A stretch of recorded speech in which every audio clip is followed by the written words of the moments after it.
Hello, and welcome everyone to episode 70 of Video Game Club. As always, I am your host, Tyler, and it would not be a Video Game Club episode without my two wonderful co-hosts. Don't blink, you might miss them. Austin and Mox. Hello. Hello. Yeah, I switched it up because I couldn't think of anything clever. So would have just given us the names of characters in the thing. Yeah, but this, I could have, but Mox, how you been? I'm okay. I'm having a bit of an asthma issue day today, so I apologize if I cough or sound weird. But otherwise, I'm okay. How are you? I'm good. You sound lovely right now. Oh, good. I'm glad. Yeah. What have you been playing besides Before Your Eyes? Well, nothing. I have been so busy. I can't Busy? believe it. I haven't even checked. There's a red dot in the corner of our Discord that is quite high, and I haven't looked at it. And I feel bad because, I should check it. But I've been so busy, I haven't even played anything. Except Before Your Eyes. Well, yeah, but that I did today. Well, there you go. I had plenty of time for it, too. Thank goodness. Yeah.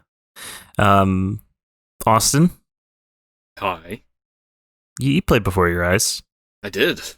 What else? And what else Yakuza game? Yeah, exactly. I have not been able to bring myself to Ah, play Yakuza 7 yet again because I know I'm right next to a dungeon and that's the next thing I have to do. Yeah. So it's I can't just dip in and be like, "Ooh, let me do something small and dip my toes back in." It's no. As soon as I get in, I have to go hard. No, I got COVID, so I've recovered from that, so I've got a little bit of a cough as well. I'll try to cover it up with mutes. I already failed once today during the intro. But in terms of what I've been playing, Toby was kind enough to gift me Agalos and The Unfinished Swan. I played through both of those. They were quite lovely. what's Aw. Agalos? It's it's styled off of kind of like a Zelda 2 side-scrolling action RPG. That's cool. Yeah, but it's like a modern game. It was very fun. Had lots of cool secrets and a lot of interesting ways to increase your mobility and what you can do for attacks and stuff like that. It got very hard, but it was very fun. Did The Unfinished Swan, as we've talked about here a few times before, specifically around What Remains of Edith Finch. So that was great. I think you would like that, Tyler. It's on the list. I played through RE7, Resident Evil 7. Finally. Yep. It's been on my to-do list for 7 years. Wow. And so I got to start Village as well. Made a nice little chunk in there. And what else? I played The Past Within, also with Toby, one of our viewers. So that's it's from the Rusty Lake Hotel Yes. devs, but it's like a co-op game. Amazing. Where someone's in the past and someone's in the future, and yeah, that was very cool. Mox, you would probably enjoy that game with your sister if you guys. Yes, very much so. I enjoy the Rusty Lake games, so I didn't know they had a co-op one. And talking about Yakuza reminded me that I visited my friends and I made them play Paranormasight, which is so scary. I'm glad I made them play it. But then we were talking about something unrelated, Frisch's Big Boy. And they hadn't heard of Frisch's Big Boy, which of course is something that everyone should know about. And as soon as I said it, one of my friends was like, that sounds like someone from Yakuza, one of the Yakuza games, like an introduction. And there's a character who has a similar hairstyle to what is it called? Pompadour in the Paranormasight game that they were like, that's him. That's the Big Boy. Wow. So that was a good recommendation then. Yes, although it is terrifying. But it is very good. It has a great premise, but also it like a meta game kinda. It's I definitely recommend it. Nice. Is it still on sale? There was a Squeenix sale. Yeah, I think it is on sale for Golden Week. I think still. Perfect. Yeah. I have been slowly chipping away at Ghost of Tsushima and Octopath Traveler. One or two? One. Got my second character. I went through her little introduction. And then Ghost of Tsushima, I'm just slowly chipping my way at. I'll do one or two missions a night for the most part. It's like massive, that game. And then Austin inspired me to pick up RE7, so I've been playing Resident Evil 7, which I've played a lot of the Resident Evils, or a handful of them, and RE7 was one I saw as very, very, very scary compared to the rest, because it starts out kind of like realistic-ish, like this could totally happen, and then it definitely goes away from that pretty quickly, but I never got to the part where it starts to go away from that, so it's always been super scary. But yeah, so I'm playing through that, which Austin just beat, and Austin's playing through Village, which I've beaten, so it's kind of fun to talk about that. Yeah, this is Video Game Club. Usually every 2 weeks we discuss a game voted on by our wonderful friends in the Bombchu Discord and discuss that game right here on twitch.tv/BombchuTV live. But if you can't catch us live, don't worry, you can find on YouTube, all major podcast services. Thanks to the man behind the scenes, Andron, making all these things possible. Thank you. And if you appreciate what you're hearing, please consider subscribing, rating, commenting, and nominating games for future episodes. The games that we're gonna talk about at the end here, that there was a vote on, were nominations from people. So if you want to go change the vote last minute, now is your chance. No, don't do it. Or don't. The nominations for this episode were suggested by Austin, and they were The Red Strings Club, The Blackwell Legacy, and Before Your Eyes. So, we are going to talk about Before Your Eyes, because that was the winner. It's a narrative adventure game developed by Goodbye World Games, based in LA, California. They're currently working on a new project that was announced on Kickstarter, and I saw yesterday it has been successfully funded. It's called the Portal Tomb. It appears to be a tabletop RPG, though. I think it's going to be physical only. I could be wrong, but that's what it kind of looked like from the Kickstarter. There was a very small team of 10 people that worked on Before Your Eyes, and it was published by Skybound Games. Have you guys heard of them? Skybound Games? Oh, yeah. No. Should I? They published, I think they're kind of like an Annapurna situation where they're like a spinoff of like a film or like comic studio or something, publishing thing. I don't know, but Skybound was responsible for like the Walking Dead comics, right? Yeah. They kind of started once the Walking Dead started getting games. I think they started helping to publish like the final season, for example, when that was canned and it was about ready to go. Yep. Yeah. They also published the console versions of Slime Rancher and The Long Dark as well. Oh, I've heard of those. And they published a game that I played.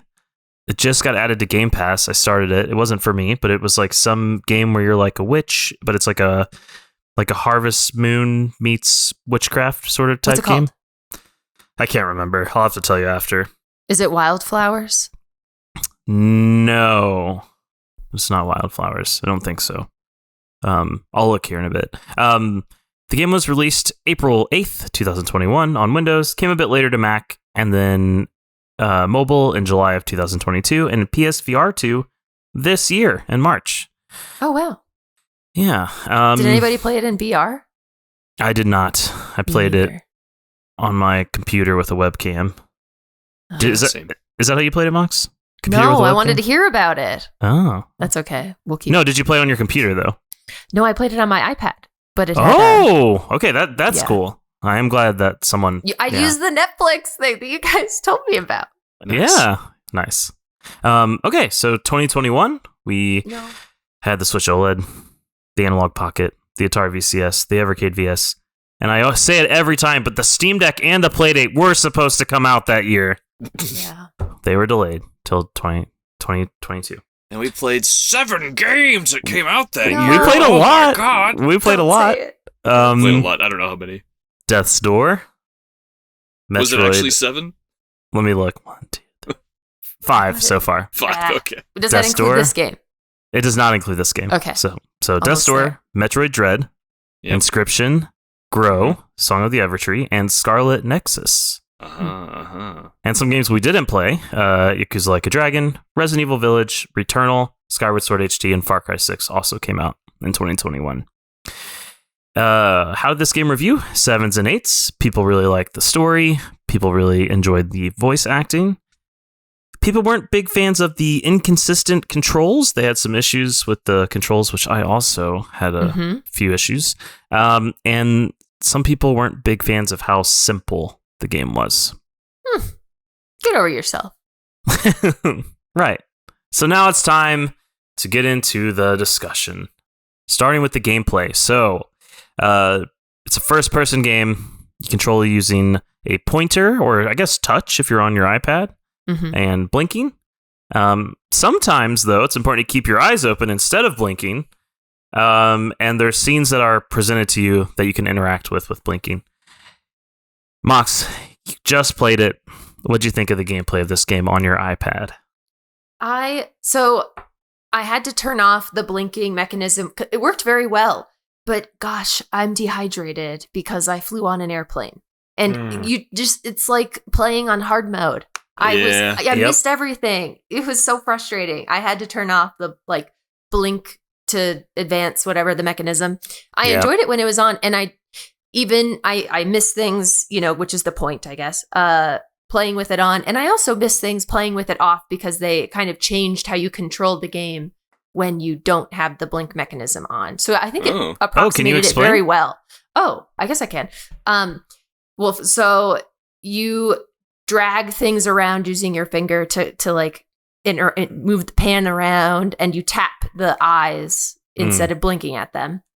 And when the metronome comes on to let you know that if you blink, you'll advance. If you kind of pan away from something important, it's like as if you blinked, you blunk. Which I missed a lot of things right when I switched over because I didn't catch on. But then, so I could have a better time of okay, I'm going to continue to not pan away from this so I can hear all of the dialogue. But then, I still had the approximation of I don't know what the important thing is, and it might take me away from something. And that still happened even with turning off the blinking mechanism, which I thought was cool. It doesn't punish me. That's interesting. Austin, what did you think of the gameplay? I liked it. I thought it was pretty novel, using that as a control method, and it fit the theme of the story really well. Yeah, that is true. There were one or two times when it progressed a scene when I hadn't really blinked, or when I would do a small blink and it wouldn't catch it, and I was like, oh, thank God, because I really wanted to watch the rest of this scene. There were a few I have to play at night because that's when my baby sleeps, and so I'm kind of dehydrated at that point as well. And so it's it's dark, I'm kind of tired. Yes. And so it's hard not to blink. So sometimes there would be a scene where it was just gotta keep my eyes open, and my eyes would be on fire. And it was but I gotta hear the rest of this sentence. I know. Staring contests before your eyes. Yeah. I was thankful that a lot of times when a scene would change, it would take a bit before the metronome would show up, but there was one spot where it happened immediately when the scene started, and I was like, no, I wasn't ready. What was that scene? So I just missed the entire scene, but they came back to it later, and so it wasn't a big deal. But do you think it's purposeful, maybe, so that there's some replay value? Maybe I don't know if it was for replay value. Because the one that I specifically that happened specifically with, it was I don't think you could actually get anything out of it while you're playing until they revisit later. Oh, right, go, right. Ooh, what was happening there? And so that was kind of cool. The closest thing I would approximate this to would be something like That Dragon Cancer. Didn't play it, but I've heard good things. And so I played that within the last year or two, and I think the gameplay here was a lot more fun and interesting compared to that one. Wow. That Dragon Cancer was, I think it was something fresh and new for its time, and it's an interesting story, but playing it is actually very not fun. At least in 2023. And this, I think, was a little bit more, I liked the way that this played through. And it keeps it going, you can't, there's nowhere to linger. When I finished this game, I had like I was like, oh, like we're at the end. Like there's not more. It was it went really fast. It went right before my eyes. Yeah. But yeah, I enjoyed the gameplay. I had similar problems with keeping my eyes open. I don't know if we're all just dehydrated people, or we all blink too much, or we would be terrible at staring contests. But I struggled a little bit for some scenes that I wanted to watch. I also think it struggled with my glasses a little bit as well. Yes. I ended up taking mine off, but I need to wear mine or I get really bad headache. So I imagine it would be amazing in VR. Yeah. Just based on how hard it was kind of to pan around for me. I bet like being able to just turn and look at something. Oh, that would be amazing. Yeah, I agree. I think this game probably lends itself really well to VR because of the story, and then also just kind of how the interaction works, because it's very visual, right? Mm-hmm. It's very much like looking somewhere and then doing some action with your eyes. Like yeah. Speaking of visuals, did you like the art style, Austin? Yeah, I think it fit well for this game. Yeah, it was nice. Mox, what do you think? I liked it a lot. I think it fit perfectly. There were a couple times where, like, one time the mom was seated or standing. I think she was standing at the foot of the bed, and like the scene had ended, and she had stopped talking, and then she just started like melting, like sideways. Not like the background wasn't changing, but it's like she heard the action she was doing. Like she kept doing them, but then she started to like melt like into herself, and it looked freaky with the art style. I didn't like it. But otherwise it was good. Yeah, it was like a simple cell shaded ish kind of little cartoon style, and I think the human models kind of freaked me out a little bit, like their faces, but the rest of it was really good. I thought looked really. The cat was super cute. Yeah, the cat was really cute. Oh, and all but like one scene. Yep. Well, yeah, we'll get there. By the way, if you're watching the episode, this game is very short. So if you're like watching the visuals, you're getting a huge chunk of the game in one sitting. Just a heads up, if you want to kind of go in blind, you may want to just listen. Audio. This one for me was like one of the first games that we've played in a while where it just wasn't very memorable to me, the music. Like even Tales of Arise, like the battle theme still I can kind of hear it in my head a little bit. You're forced to listen to it over and over. That is true. But for this, the sound, I guess it was some people do say that, like, when sound design and everything's like really good around sound, that you don't notice it. That is, there's something to be said about that. But for me, like I really like to listen to video game soundtracks usually on the side, like when I work or when I'm doing chores or something. And I don't have a reason to really listen to this on the side. It's not to say it's bad. It just wasn't one of those ones that I'm just craving to listen again. Mox, did you play this with sound on? Well, yeah. Yeah. It was like ambient. Yeah. And then piano pieces. Mm-hmm. Mm-hmm. And the piano pieces were really nice. Yeah. Well, yeah, like they were written by people that were important. That's true. Like, like Beethoven. Mm-hmm. Real peeps. Austin? I liked it. I couldn't hum a tune for you right now. Yeah. But when the credits were rolling, I remember enjoying that music. I thought the menu music was pleasant. Yeah, I like you said, none of it's like sticking out in my mind right now. Mm-hmm. But I enjoyed it while I was listening. I imagine if I listened to it separately, I would be like, "That's pretty," but not be like, "Yeah, I want to jam to this in my car." Right? Yeah. Maybe put it on your sleep playlist or something. I forgot to tell you, I got the vinyl for this for your birthday, so I'm glad you hate it so much, Tyler. Gosh. Is there actual music in this game? I was just kidding. I don't know if there's a vinyl for that. I feel like it was ambient, and then the piano pieces. You can get was ambient there music? tracks press. There's like a whole album for Skyrim ambient stuff. I have it. Oh it's gosh, good. It gets played regularly at this house. Is it Jeremy Soule or is it? Yeah. Yeah. Okay. So it's Jeremy Soule. It's not just ambient. Yeah, when's your Northerner album gonna be? I can't even remember the last time he updated us. Let's see. It was like 10 years ago. I don't even remember. It's wild. When I Google it, the first thing that comes up is a smokeless tobacco brand. So Well, he got Me Too'd, so I'm sure he's been busy with that. Yeah, that's true. That's true.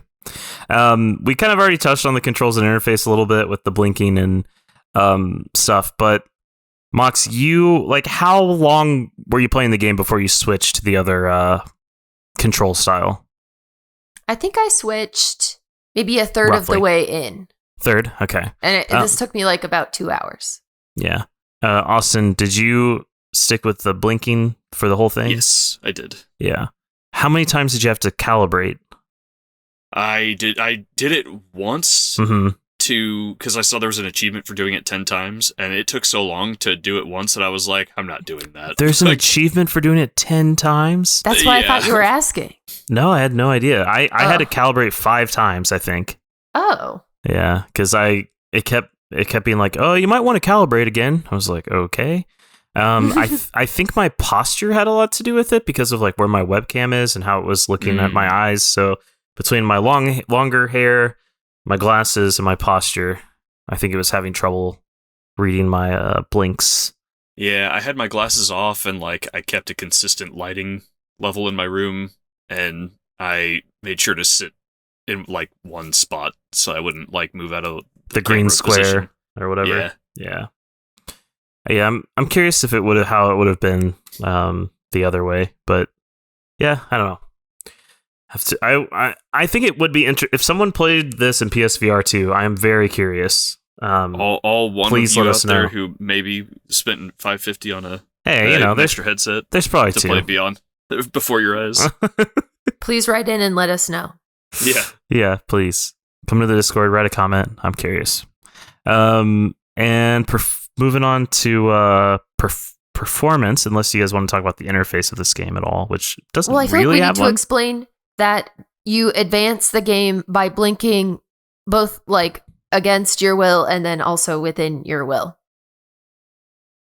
I wanted to make it clear. Yes, that is true. And then sometimes you can blink and nothing happens. Mm-hmm. And sometimes you can hover over an eye and you think you're going to activate the eye, and then it just moves you forward anyway. Yeah, that does happen. It didn't happen for me. What? I found if I was hovering over an eye when the metronome appeared, unless I re-centered over the eye, it would go with the metronome. That happened to me as well. That never happened to me. That's weird. Yeah. Anything else? You play some piano in this game? Don't really. I mean, you follow a little light with the cursor.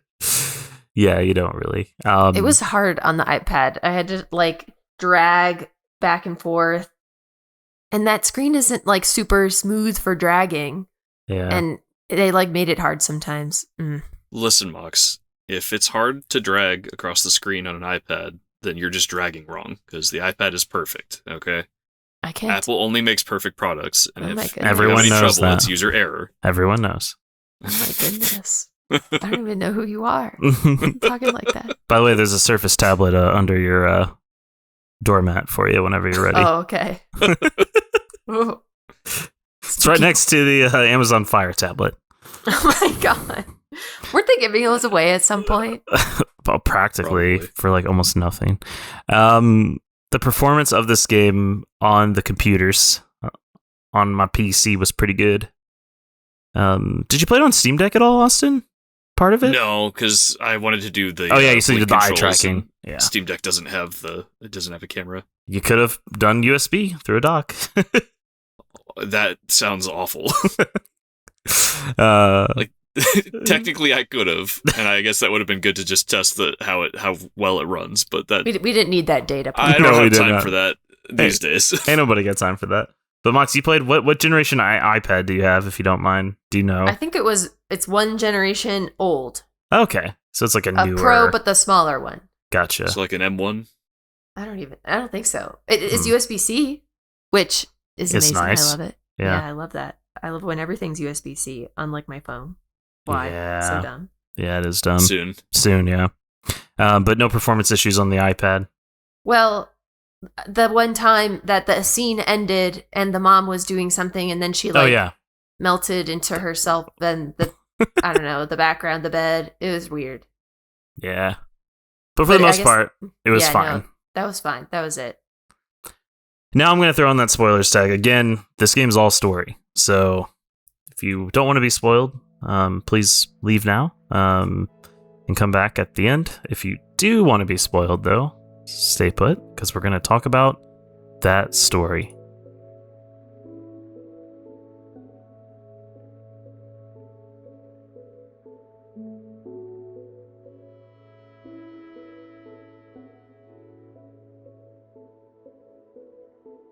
All right. Y'all, I'm just going to start out and saying it. I cried. This game moved me emotionally for several reasons. It was very, very sad for me. Making a grown man cry over here.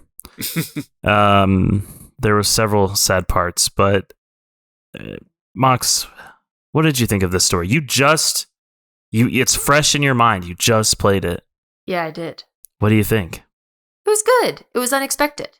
It was extremely unexpected. I thought when you get to the end, like after the so for someone who's not going to play it, well, let's give a summary real quick. So you are Benny Bryn. You in like the game, outside the game, you are picked up by this awful ferryman who's like a dog, I guess. I hate that character a lot. He had a weird, like, annoying voice, and he was very aggressive when he was, like, mad at you. But anyway, he's like, I have to take you to the gatekeeper, and I have to tell your story to the gatekeeper. If the gatekeeper likes it, you can go. The implication is to, like, heaven, paradise. And he also gets, like, some little reward, he said. And he's like, so tell me about your life. Oh, by the way, you can't interact with me except by, like reliving your life, and then you can blink, and then that's it. So I don't know, I guess re-experience your life to the ferryman. I don't know how, like, what that is, but anyway, and you move forward by blinking.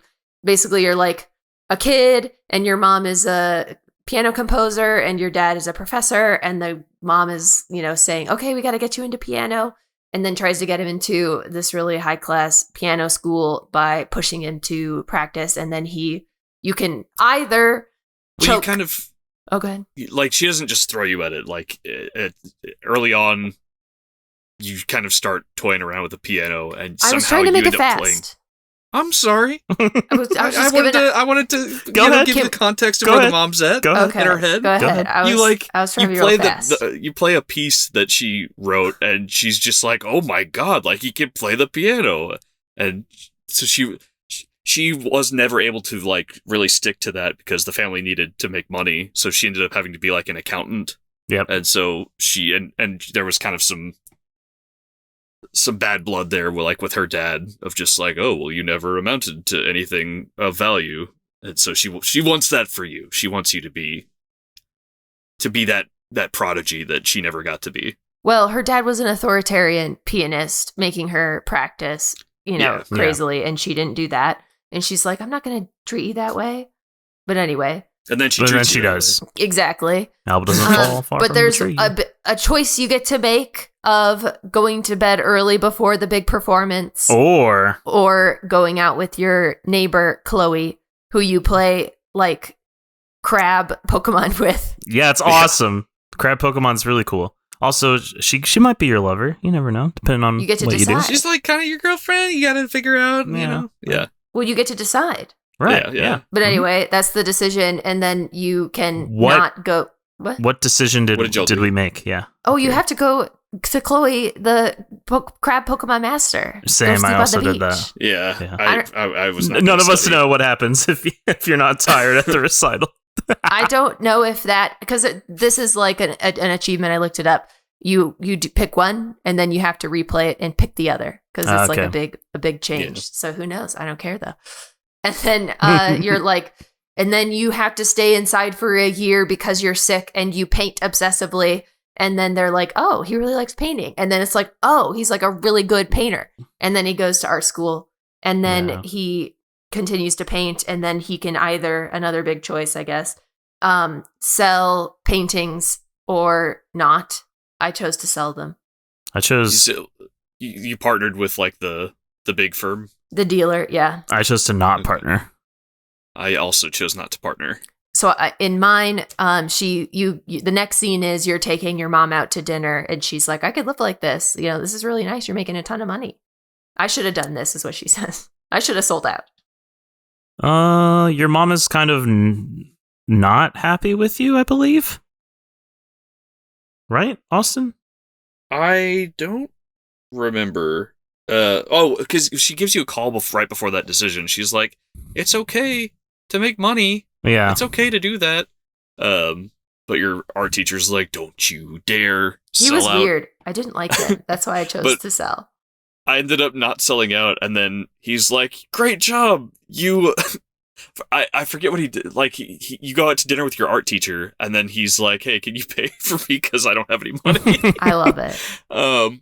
But you end up being successful anyways, because you like You're a they give you an prodigy. option to like crumple up the contract, and then you can get another option if you want to throw it at her. Yeah. So you do She those gets things. very mad. Yeah. In any case, you sell paintings and then you get a call from your mom and she says, hey, please don't pick this up. I know you're busy. I Yeah. was just telling you that I'm sick, but don't worry. It's fine. I picked it Did up. you guys pick it up? I picked up. Yeah. I think if you don't pick it up, it's worse. Because when you do pick it up, he's like, I'm so glad you picked up that call. Anyway, she dies. And then you stop doing anything and your art dealer drops you. And then you like paint nothing for a while, but then you paint something and then you're like rediscovered. And then you have your Art exhibit. Yeah. And then it's like the implication is that because of your fame and you painted your mom, that your mom's like, you know, works of piano that she had written are now becoming like well known. And then you run into your neighbor, Chloe. and then she's like, hey, like, do you remember me? Let's go hang out. And then that is when the ferryman is like, why are you such a liar? And I hated that he gets part. really angry, and it's like, I'm just playing the game. Like, what are you talking about? I don't like being yelled at for things that I didn't do. Okay, whenever that happened, I legit thought I picked the wrong decisions. That's what I thought at first. And I was going to have to go through and pick the correct ones. Like, oh, I shouldn't have gone out with Chloe. Oh, I should have sold out. Oh, I was supposed to do this. You know what I mean? And so it's kind of like a Beacon Pines situation. I mean, no game's as good as Beacon Pines, let's be honest. But it's a Beacon Pines situation where like you have to pick the correct branches to get to the end. I had thought, because that is just after you get to pick the adjectives for like your childhood and your mom and one other thing. I forgot. Where you're like writing the little story. Yes. Yeah. And so I had said, I was like, I wanted to remember in a nice light. So I said I had a happy childhood. And she was a, you know, like whatever it was, like an advocate instead of she was like a cheerleader instead of an authoritarian. And then whatever the other third one was, it was positive as well. So when he was yelling at me, I'm like, that's my interpretation. Why are you getting mad at me for interpreting it that way? And I didn't like it. But then it turns out that some of Betty is lying. Yeah, because when you got sick, you didn't start drawing. You started writing instead, yes. Right? And this was dumb on the iPad because you have to, like, I just drag the little hand across the keys. Yeah. But doing so makes it hard to read the text that appears. Aw. They did not think that through. Anyway, it turns out Benny is like, he's I think an 11-year-old, and he's ill and going to die, like terminally ill. And so they give him a oh my God, what is it called? A typewriter and he writes like the story that we just told about this Benny, who is, you know, first a pianist and then an artist. But really, he is just a kid that lives in a room until he dies. And the death monster is really scary. It's very intense. It's like red with like all these like weird little squigglies. Yeah. On the iPad, it looked like, I don't know if you guys have used, I can't even remember the software now, but like when you make animations in like your high school tech class, and their keyframes and all of that. Oh, like Flash? Yeah, I think so. Like Flash animations look a certain way, you know? Can you imagine it? What is that? Like there was that Flash game of like Fancy Pants or whatever. It looks a certain way. And the monster was a big squiggle that looks like a Flash animation squiggle. And so I could not take it seriously at all. And that kind of killed the atmosphere for the last part of the game. But it just got closer as a big squiggle. I don't know. What did it look like to you guys? It was just a weird ball of, I don't know, scary malice, hatred. Yeah, scariness. Was it a squiggle? It was a bunch of, for me, it was a bunch of like little squigglies. Like if a koosh ball. Yes. If all the rubber things on it like grew out and became tangled up and were just like trying to strangle you. Was it 3D? Yeah. Mm-hmm. Oh, okay. Well, that definitely is scarier than a Flash squiggle. In any case, you have to do the same thing. Take your meds, eat your sandwich, constantly. Pressure pain, your whatever it's called. Your pressure pain button. Pump. Yeah. PCA is what it's called. And then your friend comes over or calls you and is like, "Hey, I know how you're feeling. My mom died. I know how it is to be sick." And you get mad and you stop talking to her. And she's like, "I can't believe you're not talking to me."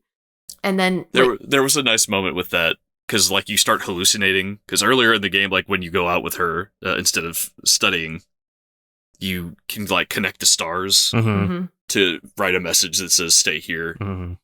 And while you're talking to her in the bed, that shows up again. And so I started doing it just out of like, oh, I can do it. I'll do it again. And she stopped me. She was like, "Hey, where are you looking? Look at me. Come on. Don't look at that. Look over at me." And I was like, "Oh, okay. Let me stop doing that." And she was like, and then she wanted to have a full conversation. I was like, "Oh, that's a cool little moment." Yeah. I carried on writing "Stay here." She didn't talk to me at all in that scene, but I missed it the first time because I had blinked through it. So I was like, I'm doing it this time. So at least I got it on the second playthrough. So when you do that second bit too, there's a lot of scenes where you have to keep your eyes open. Yes. Right? Because they want you to witness things. Mm-hmm. Like your cat dying. Or not the cat, the kittens, right? Yes. Being eaten by coyotes. Which happens. That was really sad. The first time that scene shows up and you aren't able to like complete it, I kept my eyes open for so long. I was just like, I gotta see what's on the other side of this door, and I figured it was like a nightmare. So it was cool that it had planted the seed, and they came back. It was just like, let's see what actually happened here that you didn't want to remember. Yeah. And then other times you have to close your eyes to hear what's happening in another room. Oh, yeah. That was cool. That was really neat. On the iPad, you just hold your finger to the screen, which I would like. When you end the game, they're like, "Okay, close your eyes," and I held my finger to it, and it wasn't clear when I could let go. Anyway, what I really liked about the ending is you like tell, the last story, which is what your mom, after she reads your story that you wrote about this kind of like annoying, pianist turned artist, and she's like, "I don't like that guy," and then she tells a story that's like, he had an average or whatever. I remember the word that she used, but it was like he had a normal childhood, normal parents, normal home. Yeah. And he, lived a short life, but it was good. And that's it. And then the gatekeeper is appeased. And then at least on mine, it ended. They were like, "Okay, close your eyes now." And then when I pressed it, it was the parent saying, "Oh, he has a smile on his face," and being like, "Oh, I guess he's going someplace he likes when you die," which was really nice. Yeah. Yeah, it was similar. Yeah. Yeah, there was a lot of tears for me because it was just it has a, I don't know, it has the whole like parents pressuring you thing, has the kittens thing, has this kind of like ease of death, thing with it too, where it has to do with death, and that can be very sad, but also kind of beautiful at the same time. I don't know. And this year I've had a few pets pass away, and it was just, I don't know, it was really touching for me, the story. It was really good. Yeah. I want to hear everyone's favorite scenes. Of the story? Yes. The one, like the favorite scene to live through. Oh, to live through? Oh my gosh. I mean, I was a big fan of the star stuff with Chloe. That was one of my more favorite moments because I can remember when I was younger or like teenager, like going out into fields and just looking at stars and stuff. I have a lot of memories of looking at stars when I was younger. So that was kind of nice.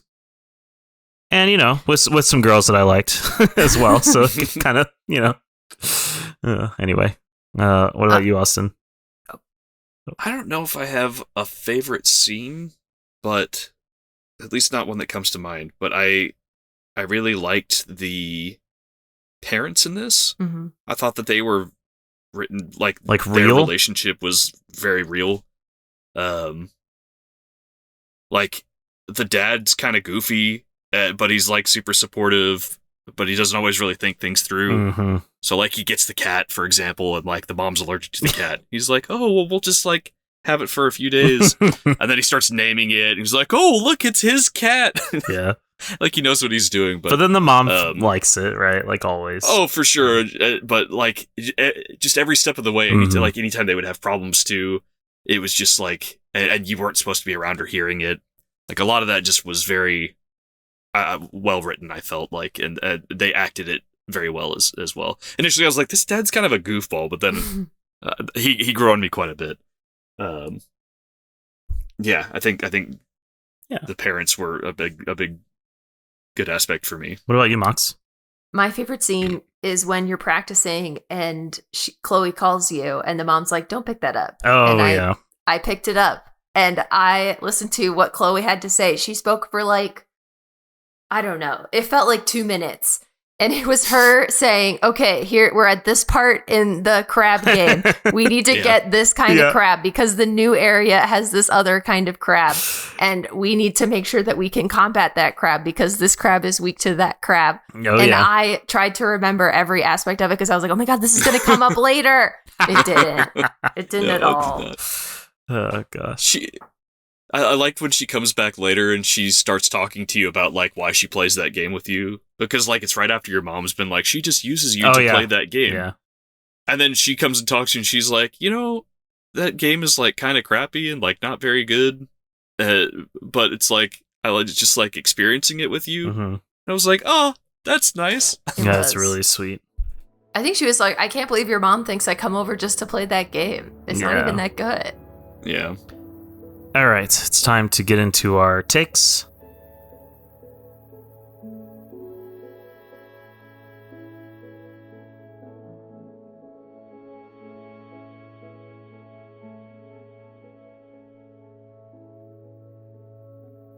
Turning off the spoilers tag. All right. I'll go first. I really liked the story. It was very emotional for me for many reasons. I gave Ashley a very big hug after watching this game or playing this game. The visuals were really nice to look at, and I liked that it was short and sweet. The blinking mechanic is cool, but it didn't work as well as I wanted it to. But I think that could have been me, like my fault. And I wish there were maybe some more branching paths and that it was kind of mapped out like Beacon Pines. I think that would have been really cool. Not every game can be as good as Beacon Pines. Beacon Pines. It's true. It's true. But I would give this game an 8. I thought it was a great game, and I would recommend it to people that I know that are into heavy narrative type games that are looking for like an interesting mechanic. So, and I can see, I don't know, like, what Netflix is really doing with their game. Like, you know, I don't know what they're doing, but I feel like this kind of fits their style, this game. So, Mox, what do you think? Your take? I liked this game. It is not worth, I think it was $10. Yeah. I think it is worth the $0 Netflix subscription. That is a good amount. I even was telling someone about it, and I'm like, oh, it's like a Ludum Dare game. And I think it like started as like a proof of concept or whatever. But the end, like to me, the end game was like something that you brought to that kind of competition. And I do think, and like, it isn't, it's like a full game, but it's like, I don't know. You want when you buy a game, you want to be able to get like a lot out of it, and you get a lot that first playthrough, but then that's kind of it. Which is just a value thing. But the game itself was good. I liked the story. It was interesting. It was novel. I wasn't expecting, I don't know, it's not really a twist, I guess. It did it well. I liked the blinking mechanic, and I liked that I could opt out of it. And I also liked that opting out of it still gave me the same kind of the point of the blinking mechanic, that same experience. And I don't know if it's a novel concept, but it feels new, the blinking thing. Yeah. And I think it fit in, they like made it really, it was never like forced in. It was like, make sure you keep your eyes open, make sure you keep your eyes closed. And it fit for what was going on, which I thought was very cool. It felt very natural the whole way through. I liked the characters, especially Chloe. The voice acting was very good. Like, I was never taken out of the game by the voice actors, which I can be pretty susceptible to. I would also give it an 8. I wish it had more to it, but what it was really good. Not every game can be Beacon Pines, Mox. Not every game can be Beacon Pines. Austin? Yeah, I liked this as well. I think the blinking mechanic was cool and interesting. I think that could, like, while it was not 100% perfect and foolproof, I think it worked pretty darn well, especially for how badly it could have gone, because it's not simple to try and make something like that for a variety of faces and people with glasses and lighting conditions and different webcams and different seating scenarios, and just like, oh my god, what a nightmare. But different platforms. I didn't even think about that till you started talking. Yeah, different platforms as well. So it worked. It worked quite well compared to what I was expecting from something like that. I enjoyed the story. I don't really want to play through it again to see a different path, because ultimately it seems like it still kind of goes the same way. It's like, the details of what your life was are different, and that could be interesting, but also like not enough that I want to sit down and play it for that long to do it again. Yeah, there was no your mom will remember that. yeah. But yeah, I liked what it was, and I liked this as something that I play once, and that's fine. It all worked very well, with the exception of like a couple of times the blinking was a little bit wrong, and that was okay. Like, the way that it's set up, you are never really going to be punished for blinking early accidentally. Yeah, like, that's anything a good point. That you really need to know you're gonna get that anyways. And if you're like going for an achievement or something, you can go back to a chapter and be like, okay, let me try that again. Yeah. I think I liked the way that the story was structured and kind of told out of order, but I liked the order of how things were revealed. Yeah. This was a solid game. I would give it an 8 as well. Holy cow. 3 8s? Yeah. 3 8s. Man. So if you tend to lean with any of us, it might be worth checking out. And Mox already kind of talked about this, but it is available with a Netflix subscription on your mobile device. So Android and iOS. So if you have Netflix, it's how long did it take you, Mox? 2 hours? Yeah. Yeah. And if your friend has Netflix. Or if your friend has Netflix, borrow it. Just a sec. Yeah, just play through it. All right. Well, that was a little dive in our take on Before Your Eyes. If you enjoyed hearing us discuss and want to join us for the next Video Game Club episode, stay put, because the vote just ended, and it was between... by the way, I should say, these nominations came from our audience, viewers and listeners like you. Thank you. Thank you. The Forgotten City, The Legend of Zelda, The Minish Cap, Paper Mario, The 1,000-Year Door. Now, to be clear, we should eventually play all 3 of these. Yes, absolutely. But this was just, and if like don't feel like, oh no, Paper Mario didn't win, it's never going to be in a set of games again. That's not true. No, we need to play it. Yeah, and we need to play it at some point. But these 3 specifically, all 3 of them. Oh yeah, to get to it. But the winner is The Forgotten City. Mox, you played it with your sister? Yes. Are you going to do another playthrough? I'll see if my sister will play it with me again because it has different endings and we haven't gotten one of them. Okay.